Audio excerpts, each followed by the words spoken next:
Greetings and welcome to this virtual Sunday service of the Unitarian Universalist Fellowship of Waynesboro for June 21st, 2020. I'm Tom Engle, lay leader for this service. All are welcome to this service, including any non-members of the fellowship who might be watching this video. I hope you'll find it uplifting, and I hope you'll come visit the fellowship on Pine Street once we're able to resume in-person Sunday services. And today, a special welcome to all the dads. Happy Father's Day. Our services have been in this online format for about 3 months now. I'm grateful to Reverend Paul and all those who have contributed to producing the video services, which have really helped keep members of the fellowship connected during these challenging times. 3 months ago, that now well-worn phrase, "these challenging times," referred only to the global pandemic, and that was challenging enough.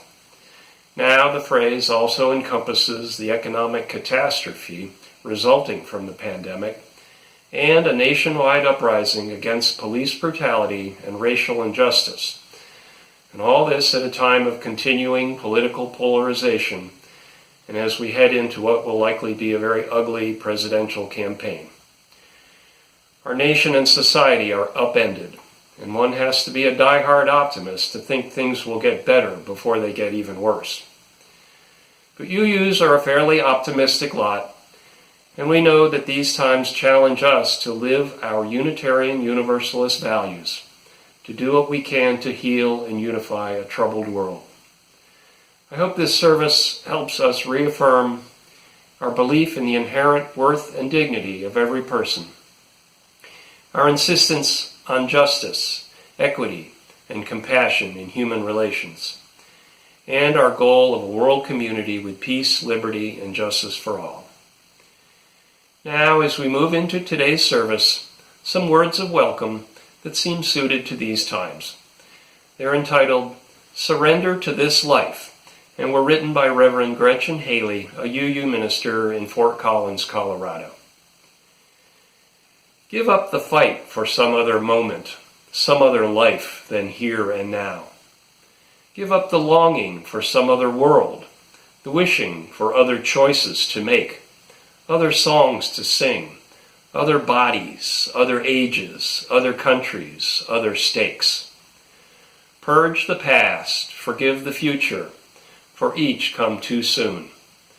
Surrender only to this life, this day, this hour, not because it does not constantly break your heart, but because it also beckons with beauty, startles with delight, if only we keep waking up. This is the gift we've been given. These body clothes, this heartbreak, this pulse, this breath, this light, these friends, this hope. Here we remember ourselves. All are part of it all, giving thanks together. Come, let us worship.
Between our divisions, if I reach out to you, will you reach out to me? With all of our voices and all of our visions, friends, we can make such sweet harmony.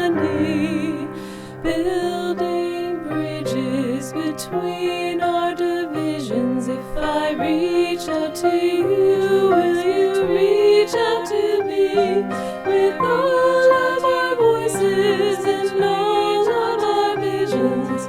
Friends, we can make such sweet harmony, building bridges between our divisions. If I reach out to you, will you reach out to me with all of our voices and all of our visions? Friends, we can make such sweet harmony, building bridges between our divisions. If I reach out to you, will you reach out to me with all of our voices and all of our visions? Friends, we can make such sweet harmony, building bridges between our divisions. If I reach out to you, will you reach out to me with all of our voices and all of our visions? Friends, we can make such sweet harmony, building bridges between our divisions. If I reach out to you, will you reach out to me with all of our voices and all of our visions?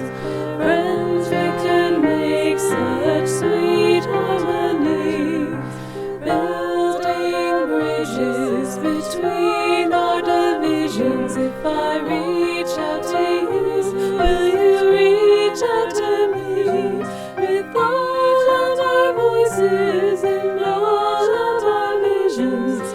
Friends, we could make such sweet harmony.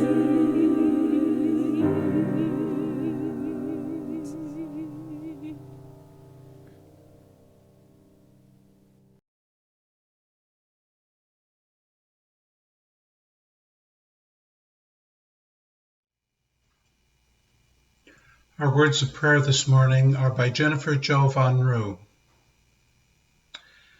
Spirit of life and love, God of many names and yet none at all, our hearts are stretched thin. We see and hear the devaluing of people of color, of those with disabilities, of women, of immigrants. This list, incomplete as it is exhausting. And yet we hold fast because we carry hope in our hearts, hope that together we can dismantle systems of oppression, hope that the collective of American humanity will look at one another and say, this has got to change. However thin our resilience may be wearing, we do not give up or give in. We look around and see our friends and neighbors carrying signs, moving and marching together because we must not give up. We join thousands of people in the streets. We move for justice. We live for peace. We will not rest until we are heard. We will not rest until equity is made more real all around us. And Spirit of life, we look within our own hearts to the burning coal that is the center of our being, the place where our hope for the world lives, the place where our faith in humanity resides, and there we find the strength and courage to continue moving toward that goal, moving forward however muddy and rough the path may be.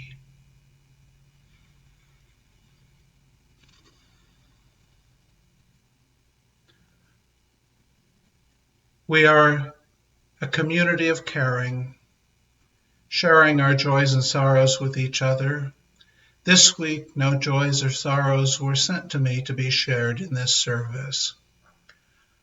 But we know there are always both joys and sorrows among us and in the world. Let us hold these unspoken and unknown joys and sorrows in our hearts together quietly.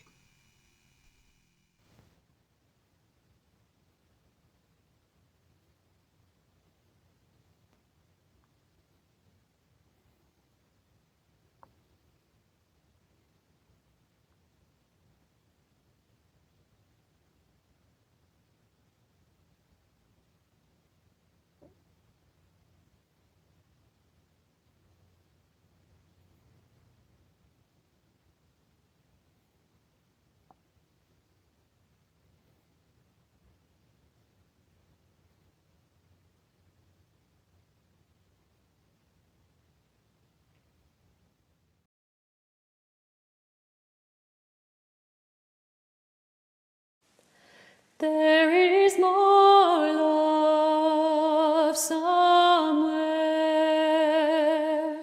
There is more love somewhere. I'm gonna keep on till I find it.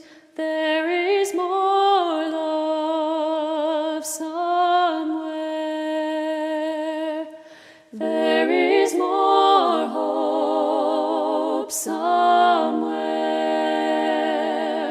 There is more hope somewhere. I'm gonna keep on till I find it. There is more hope somewhere. There is more peace somewhere. There is more peace somewhere. I'm gonna keep on till I find it. There is more peace somewhere.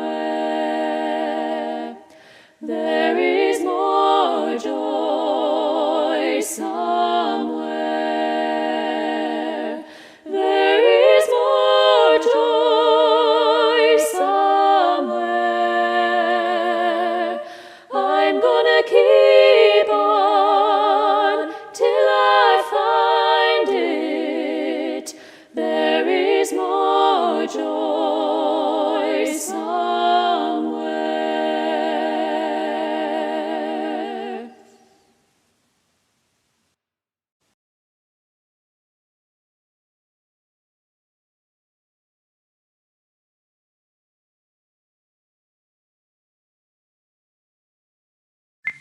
Hello.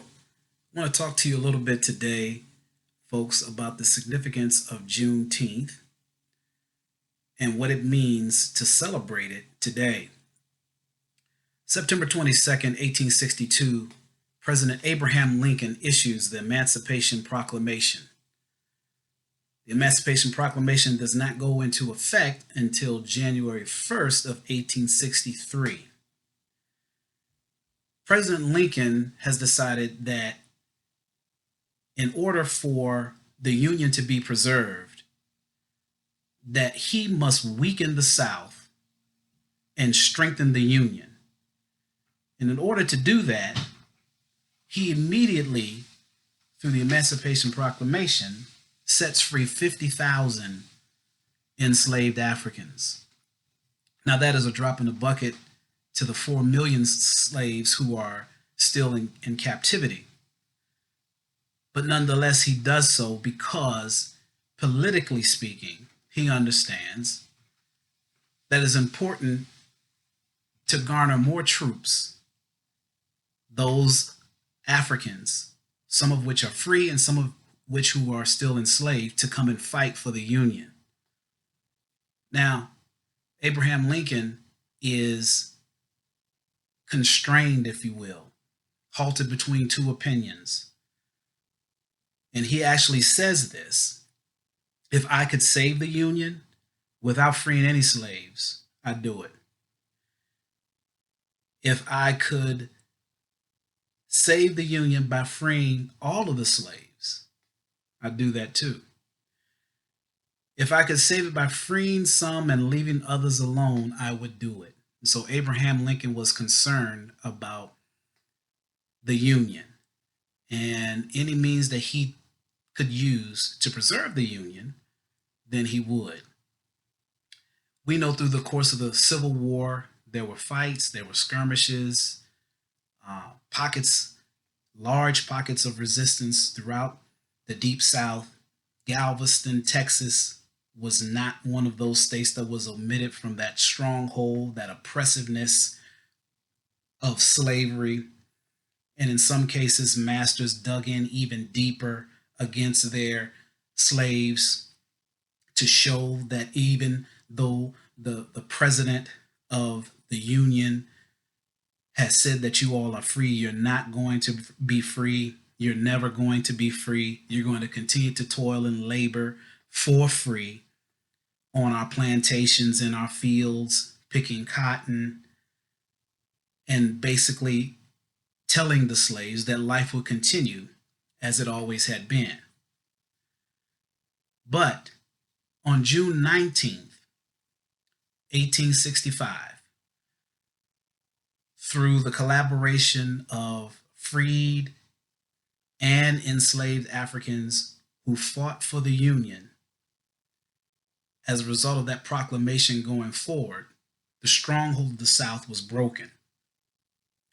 And on June 19th, 1865, General Gordon Granger and his troops boldly come into Galveston, Texas, and declare to those enslaved Africans that they are now free. And so his proclamation reads like this, and this is important to note. This is one of the first things that he does when he comes into the city of Galveston, Texas. He says, "The people of Texas are informed that in accordance with a proclamation from the executive of the United States, all slaves are free. This involves the absolute equality of rights and rights of property between former masters and slaves, and the connection therefore existing between them becomes that between employer and laborer." Juneteenth was actually given that name because there was no certainty about the actual date in some circles. But Juneteenth nonetheless has taken on that name, and it remains today because of the victory on the 19th of June in 1865, the liberation that came, the freedom that came. Immediately, there were songs that broke out. There were celebrations that broke out on that day in Galveston, Texas. That day has also become known as Freedom Day, as Jubilee Day, and Emancipation Day. And so today, when we reflect and we look back on all of the sacrifices that were made so that we can enjoy what we as African Americans see as freedoms gained, we understand that there's so much more work to do and that we literally stand on the shoulders of giants. And so today we're celebrating. We understand that we have so much more work to do. We are obligated to stand up and to say that the best is yet to come. Peace and power. Happy Juneteenth. There is more love somewhere. There is more love somewhere. I'm gonna keep on till I find it. There is more love somewhere. There is more hope somewhere.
Our reading this morning is by Ibram X Kendi. It's entitled Racist or Anti-Racist. Kendi is the author of the book How to Be an Anti-Racist, as well as the title Stamped from the Beginning. This particular selection was taken from a speech that he delivered at UC Berkeley last September. Ironically, Americans who self-identify as not racist, whether they're conservatives, moderates, liberals, radicals, progressives, they don't realize that we are connecting ourselves to a history of slave traders who self-identified as not racist, although they didn't use that term. We are connecting ourselves to enslavers who said, yes, when we say Black people should be enslaved, when we say slavery is a positive good, when we say slavery is a necessary evil, when we say that Black people are the cursed descendants of Ham, those are not racist ideas. That's God's law. That's science's law. That's nature. That's logic. We don't realize we're connecting to Jim Crow's segregationists who said, I'm not racist. It's separate but equal down here. You can't tell it's separate but equal? We're following the law. We're not racist. We're connecting to eugenicists, who were really the first group of Americans to be classified as racist, who also turned around and said, this is science. This isn't racism. This is science. We have empirical data to demonstrate that Black people are intellectually inferior by nature. Just look at their test scores. And today we have white nationalists. We have white supremacists who self-identify as not racist. We have white supremacists who, before they go into a Walmart in El Paso, Texas, write a manifesto claiming that Latinx immigrants are invading Texas, and then also claiming, I'm not racist. We have this long history of racists classifying themselves as not racist. Racists who cannot imagine that they have been reinforcing notions that there's something wrong with a particular racial group. Racists who can't imagine that the policies and the policy makers they're supporting are creating and reproducing racial inequity. Fundamentally, racism, its heartbeat, has always been denial. And the sound of that heartbeat has always been, I'm not racist.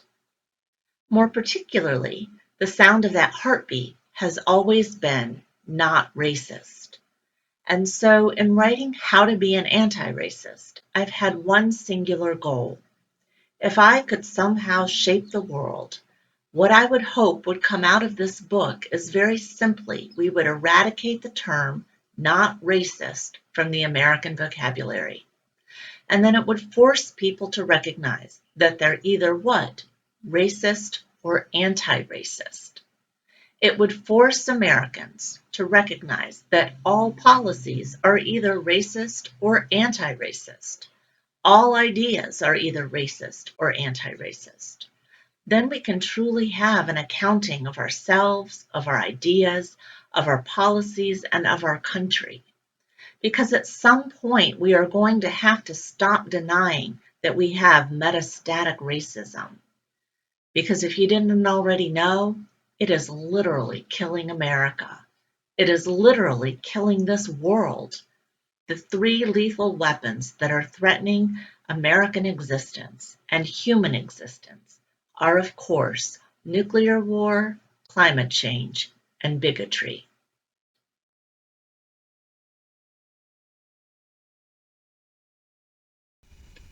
A couple of days ago, the Washington Post featured pictures of how protesters have responded to monuments celebrating those who perpetuated oppressions of the past. Oppressions, though, that continue to affect the real lives of real people, still doing harm today. There were pictures of statues defaced with graffiti, covered in paint, beheaded even, and torn down from their pedestals, drowned symbolically in a fountain, from statues of Christopher Columbus spread from Massachusetts to Florida, to the Confederate leaders who have been memorialized across the South, but nowhere more than in Virginia. Those who took to the streets for justice recognized the power of symbols and the power of destroying symbols important to those who benefit from continued systemic oppression. Symbols have power and must never be taken lightly. Our own symbols and the symbols of our enemies provide loci of power that influence public discourse and public possibility. The capital of our Commonwealth was also the capital of the historic Confederacy. And in defiance of the defeat of the Confederacy by the Union, white supremacists from the late 1800s well into the 20th century erected monuments there celebrating the purported nobility of the lost cause and those who led the South in its ignoble project of preserving and promoting human inequality and persecution of the many for the benefit of the few through the institution of race-based chattel slavery. A few Confederate monuments in Richmond and elsewhere have come down, but Virginia still leads the nation in the number of monuments to protectors of this great evil. Part of the effort to undermine the false narrative told about these memorials by those who would preserve them also now stand on the grounds of the Virginia Museum of Fine Arts in Richmond, a massive equestrian bronze statue that challenges the narrative. Rumors of War by Kehinde Wiley. Kehinde Wiley's theory of art is important to understand fully what he is doing here. He has said, art is about communicating power. And he has said it's about communicating the aspirations of the society. Now, I was raised to think that art had to do with what was pretty, what was beautiful. But that was a white conceit. Western art certainly has always said something about power. It has been paid for by the privileged and used to proclaim their own greatness. And in the Middle Ages and Renaissance, certainly, the church paid for art that promoted its power and its message. So, African-American artist Kehinde Wiley studied the tropes and iconography of Western art and how it promoted power. Then he presented African-American subjects in those same poses of power, the methods of presenting power that supported the systems of inequity and the oppression that defined Western history. Wiley took poses directly from the canonical art of the 16 and 1700s and subverted them to communicate the power and worth of African Americans. For example, he took Frans Hal's 17th century painting of Willem van Huythausen posing with a sword, and he recreated it with a 21st century African American man as the model.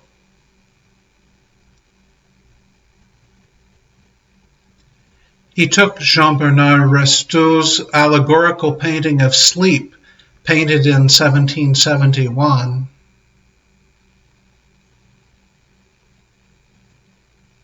and then reimagined it as a massive museum wall-covering painting of an African-American man, hands, feet, and head in the same position.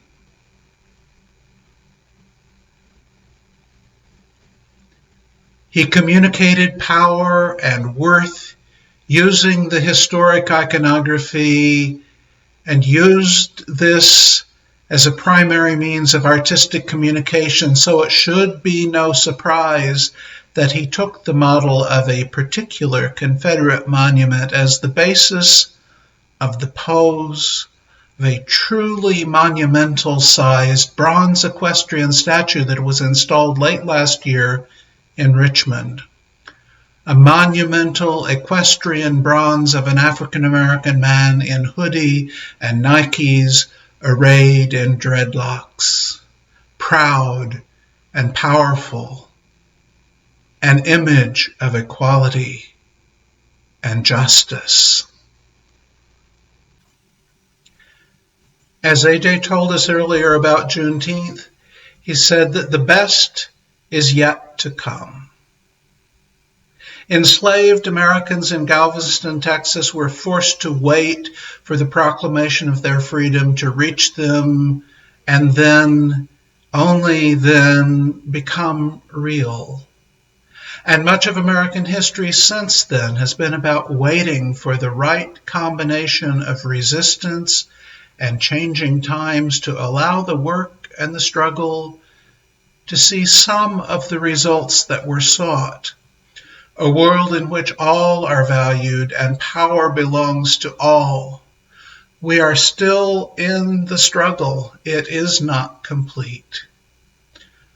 We can take racist or anti-racist actions, but not racist is a lie and always has been.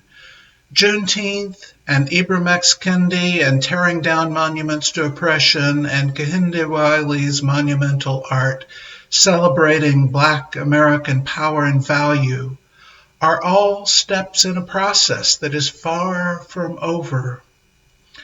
And the best is yet to come if we keep on task and pursue justice in the fullness of our lives and social and political action. Tear down the monuments to evil. Build up monuments that elevate the attention and the promise to those still at greater risk in our society. Participate in creating a better, more just future than we have known so far.